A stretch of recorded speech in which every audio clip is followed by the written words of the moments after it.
Сохранить чувашский язык, традиции, самобытность народа в рамках действия федеральной национально-культурной автономии. В выходные в Главной библиотеке республики прошел семинар на одноименную тему.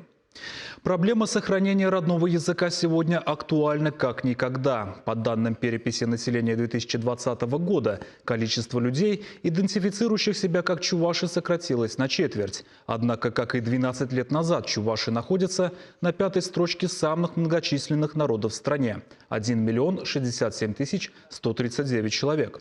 К слову, чувашские национально-культурные организации сегодня действуют и за пределами России – Беларуси, Великобритании, Казахстане, Молдове, США, Украине, Франции, Эстонии. Большая география представленности нации, конечно же, требует от нас серьезного пересмотра текущего состояния дел.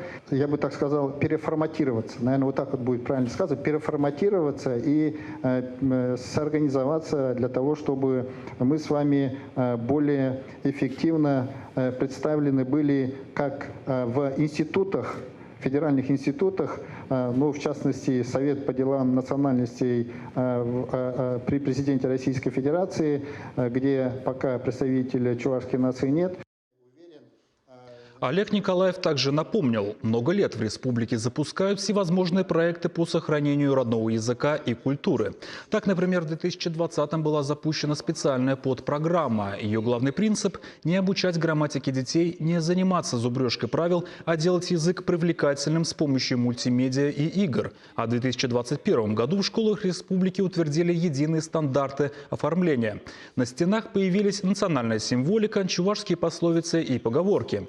Очень приятно, когда заходишь в школы, видишь, дети их знают и, конечно же, очень часто используют, констатировал руководитель региона. Работать над обогащением среды национальным колоритом продолжит и дальше, отметили на семинаре.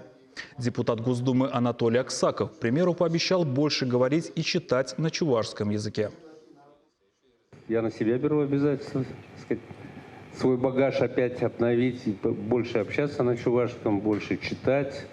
Ну и с детьми договорились. Они тоже это берут, они понимают. Знание своего языка, языка своего народа – это их богатство.